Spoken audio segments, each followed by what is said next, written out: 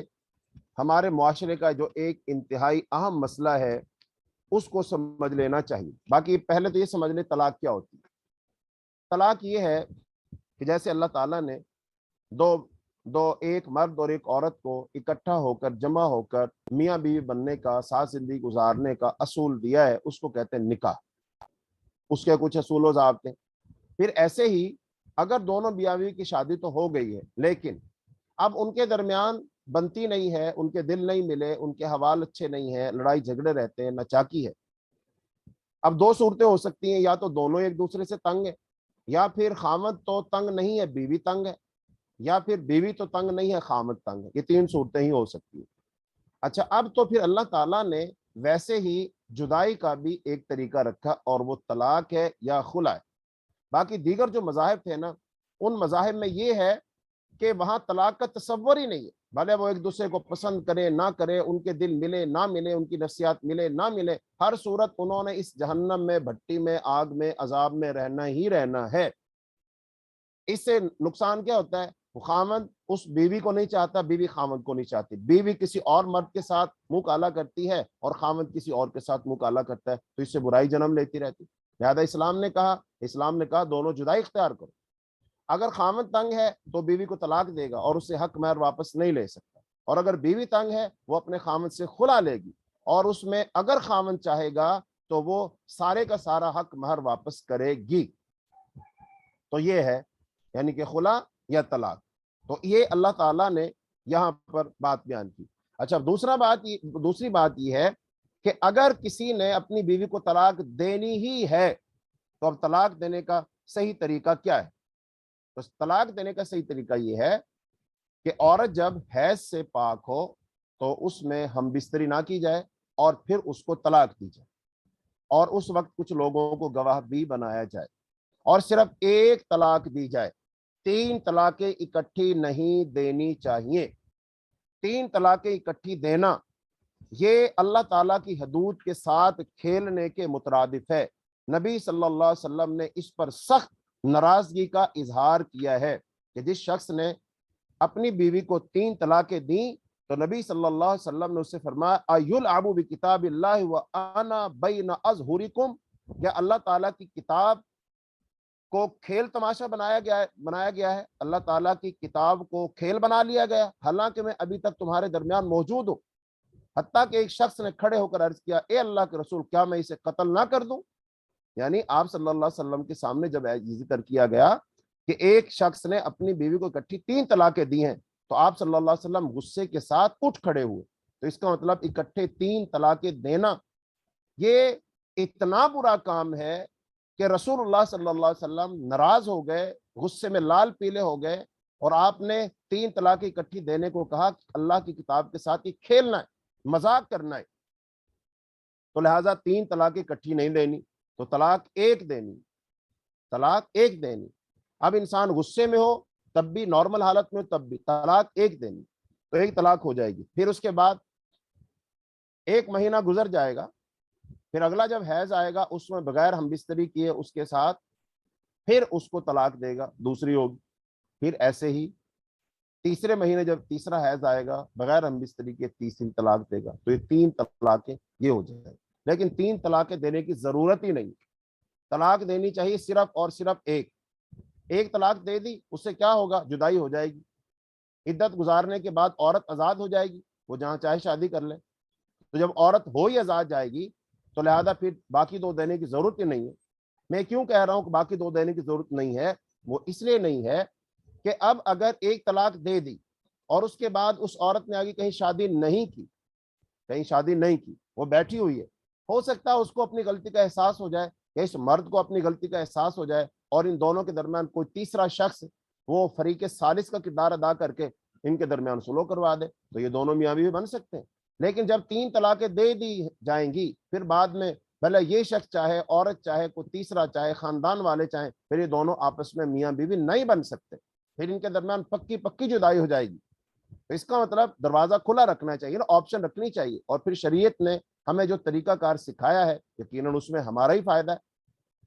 اللہ تعالیٰ فرماتے یرید اللہ بکم اليسر ولا یرید بکم العسر، اللہ تعالیٰ تمہارے ساتھ آسانی کا ارادہ کرتے ہیں، تنگی کا ارادہ نہیں کرتے۔ اور دوسری جگہ اللہ نے فرمایا وعسیٰ ان تکرہوا شیئا وہو خیر لکم، ایک چیز کو تم اپنے لیے ناپسند کرتے ہو سکتا ہے تمہارے لیے بہتر ہو، وعسیٰ ان تحبوا شیئا وہو شر لکم، ایک چیز کو تم اپنے لیے اچھا سمجھتے ہو سکتا ہے تمہارے لیے وہ بری ہو، واللہ یعلم وانتم لا تعلمون، اللہ جانتا ہے تم نہیں جانتے کہ تمہارے لیے کیا بہتر اور کیا بہتر نہیں ہے،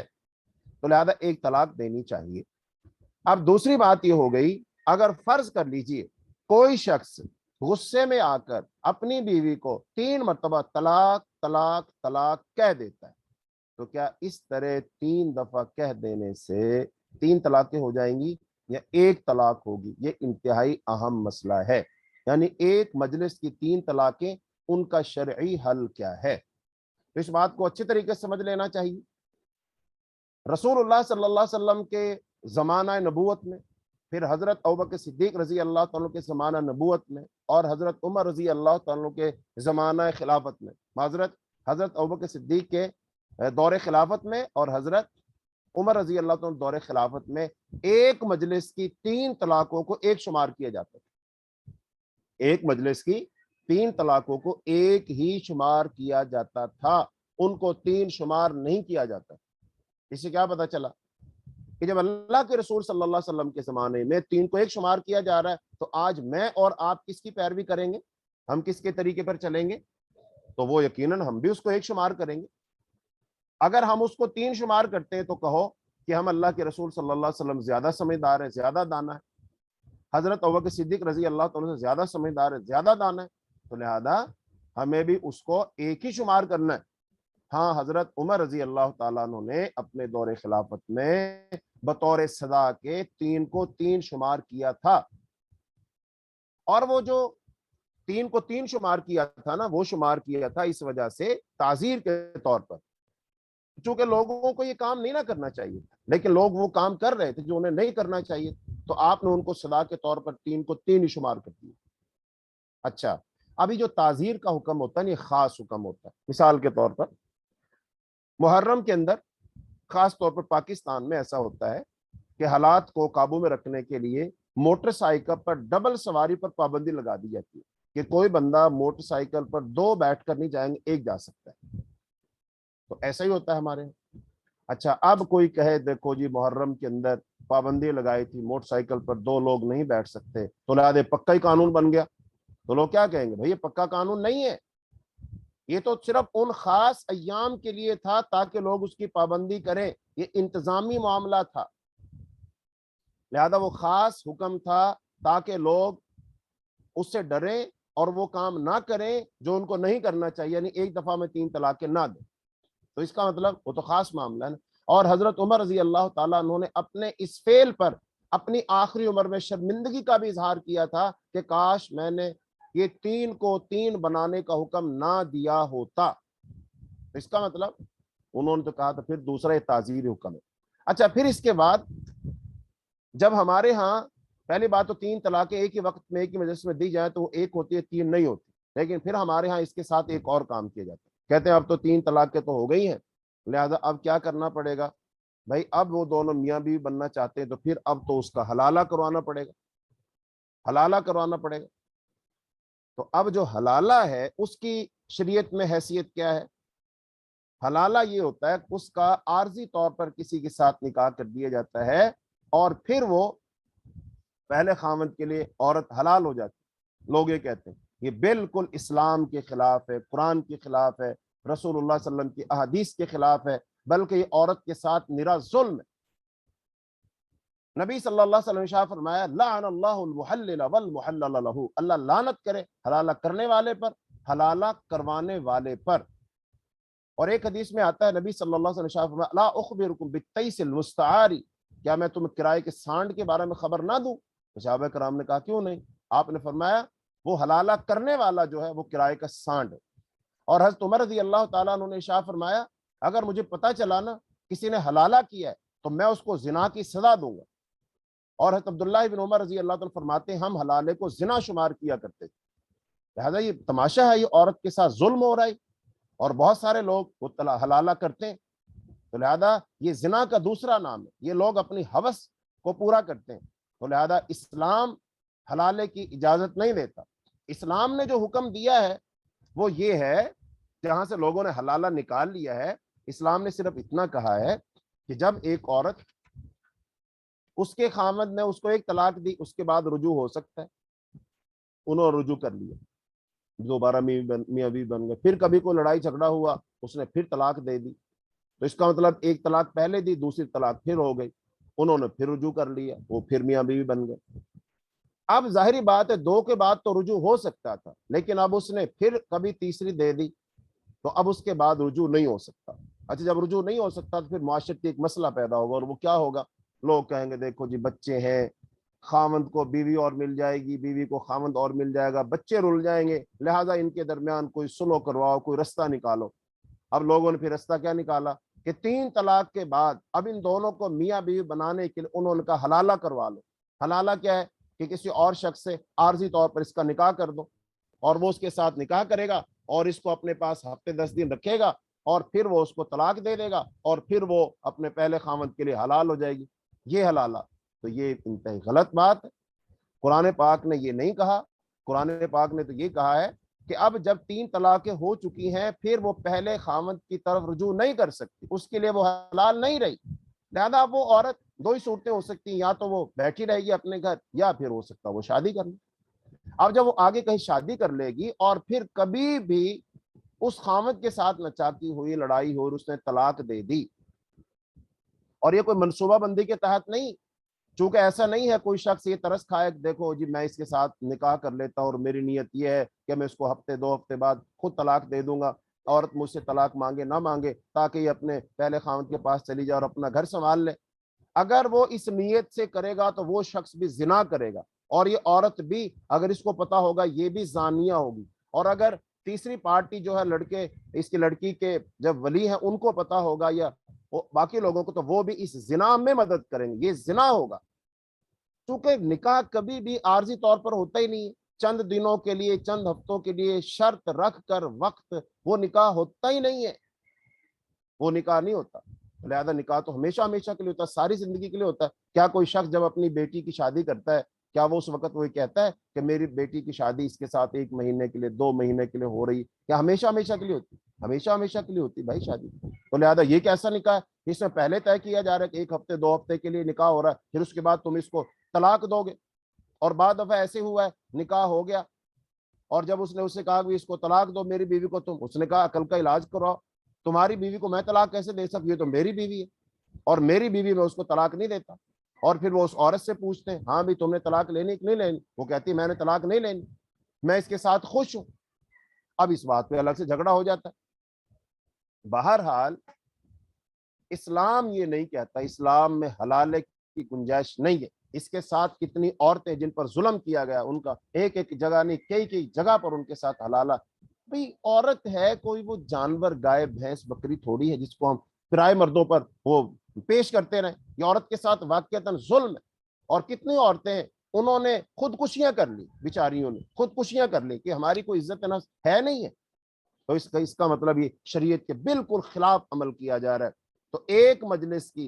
ایک مجلس میں اگر کوئی شخص کہتا ہے طلاق طلاق طلاق تو وہ ایک طلاق ہوتی ہے، چونکہ رسول اللہ صلی اللہ علیہ وسلم کے زمانہ میں ایک مجلس کی 3 طلاقوں کو ایک شمار کیا جاتا ہے۔ ایسے حضرت ابوبکر صدیق رضی اللہ عنہ کے دور خلافت میں 3 طلاقوں کو ایک شمار کیا جاتا ہے، اور اس پر متفق علیہ فیصلہ ہے کہ 3 طلاقوں کو ایک مجلس کی 3 طلاقوں کو ایک ہی شمار کیا جائے گا۔ تو لہذا آگے اللہ تعالیٰ نے طلاق کے مسائل کو آگے بیان فرمایا، وَإِذَا طَلَّقْتُمُ النِّسَاءَ فَبَلَغْنَ أَجَلَهُنَّ، جی آیت نمبر 31 میں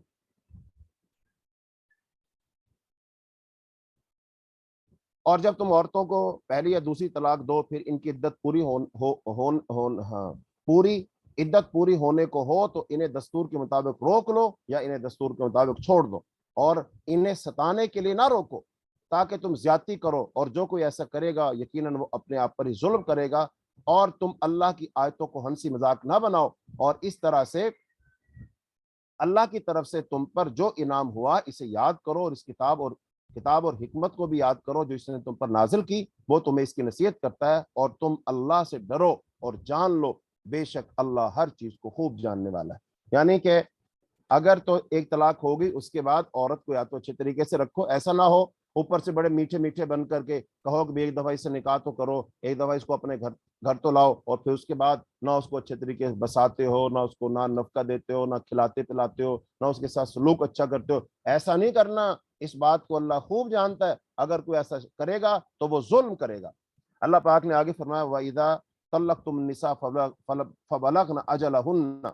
اور جب تم عورتوں کو طلاق دو پھر وہ اپنی عدت کو پہنچ جائیں تو تم انہیں اس بات سے مت روکو کہ وہ اپنے پہلے خامد سے نکاح کریں جبکہ وہ دستور کے مطابق آپس میں راضی ہوں۔ یہ اس شخص کو نصیحت کی جاتی ہے جو تم میں سے اللہ اور آخرت کے دن پر ایمان رکھتا ہے، تمہارے لیے بہت سلجھا ہوا اور زیادہ پاکیزہ طریقہ یہی ہے، اور اللہ جانتا ہے تم نہیں جانتے۔ اس کے بعد جو ہے دودھ پلانے کے مسائل، رضاعت کے مسائل ہیں، اور وقت ہمارا ختم ہو گیا، اور یہ چونکہ مسائل ایسے تھے جن پر تفصیل سے بات ہونا ضروری تھی، تو اللہ تعالیٰ سے ہم دعا کرتے ہیں اللہ تعالیٰ ہمیں قرآن پاک کو سمجھنے کی، عمل کرنے کی توفیق عطا فرمائے۔ اللہ تعالیٰ ہمارا قرآن پڑھنا پڑھانا اپنی رضا کے لیے بنا لے، اور قرآن پاک کو اللہ ہمارے لیے قیامت کے دن نور بنا دے، ہدایت بنا دے، برہان بنا دے، ہمارے حق میں گواہی دینے والا بنا دے، اور اللہ ہمیں جب تک زندہ رکھے دین پر، ایمان پر، اسلام پر زندہ رکھے، جب اللہ ہمیں موت دے ایمان والی، اسلام والی، کلمے والی موت نصیب فرما دے۔ اور یہ سوالات جو ہیں آج کے جو مسائل بیان ہوئے ہیں، یقیناً اس میں بہت سارے سوالات آپ کے دلوں میں پیدا ہوئے ہوں گے، اور یا پھر معاشرے کو ملحوظ رکھتے ہوئے پیدا ہوں گے، تو لہذا کل نمبر آپ کو واٹس ایپ کا لکھوایا تھا میں نے، اور اس پر بہت ساری ماؤں بہنوں نے سوالات اپنے اپنے روزے کے حوالے سے، زکوٰۃ کے حوالے سے اور دیگر مسائل پوچھے تھے، تو آج پھر ہم آپ کو اپنا نمبر لکھوا دیتے ہیں۔ تو طلاق کے متعلق، نکاح کے متعلق، حلالے کے متعلق، دودھ پلانے کے متعلق جتنے بھی مسائل بیان ہوئے، اگر کسی نے دین رہنمائی لینی ہو تو آپ ہمارے واٹس ایپ پہ سوال لکھ کے بھیج سکتے ہیں، تو انشاءاللہ ہم آپ کو جواب دیں گے۔ تو ہمارا واٹس ایپ نمبر ہے 032149442220، 0321 49442220۔ اس پر آپ سوال بھیج دیں گے، انشاءاللہ الرحمن قرآن و سنت کی روشنی میں ہم آپ کو جواب دیں گے۔ اب ہم دعا پڑھتے ہیں، کلاس کو ختم کرتے ہیں۔ سبحانک اللہم و بحمدک اشہد ان لا الہ الا انت استغفرک و اتوب الیک۔ السلام علیکم ورحمۃ اللہ وبرکاتہ۔